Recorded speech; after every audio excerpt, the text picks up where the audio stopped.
Crise não epilética funcional é uma doença e deve ser tratada como uma doença.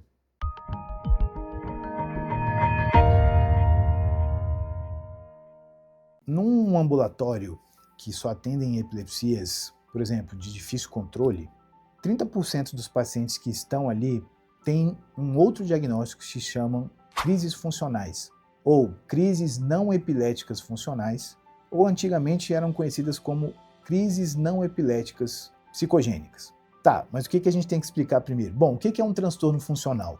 Um transtorno funcional são manifestações clínicas que ocorrem quando nós não conseguimos achar alterações em nenhum exame, seja em ressonância, seja no eletroencefalo, seja em qualquer investigação, mas eles acontecem.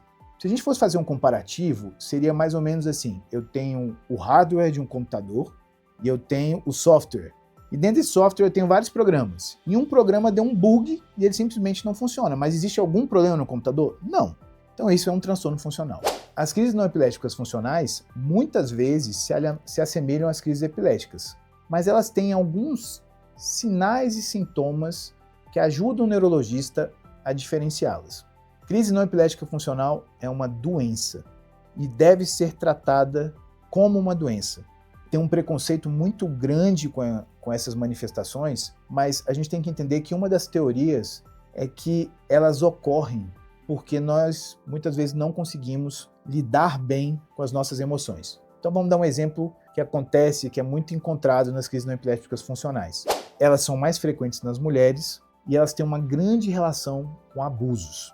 Então você imagina uma mulher que foi abusada e ela tem que lidar com todas essas emoções do abuso, e isso traz um nível de estresse para ela gigantesco. E para ela não entrar em contato com isso, o seu corpo, de uma forma não intencional, leva ela a ter uma crise, em que ela bate os olhos, em que ela movimenta a cabeça para um lado com o outro, que ela movimenta o quadril e que muitas vezes se confundem com crises epiléticas. Crise não epilética funcional é uma doença. Tem descrição de crise epilética funcional desde a Grécia Antiga e as manifestações se parecem na Índia, no Japão, no Brasil, nos Estados Unidos, e precisa de tratamento adequado. E o tratamento deve ser feito por neurologista, por fisioterapeuta, por psiquiatras, por psicólogos, e tem que ser abordada de uma forma séria para que o paciente melhore a sua qualidade de vida, pois essas crises não epiléticas funcionais também têm um grande impacto na qualidade de vida do paciente.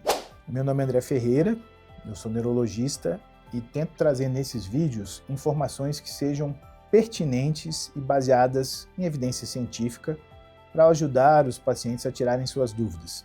Se você gostou do vídeo, dá um like e curta o canal.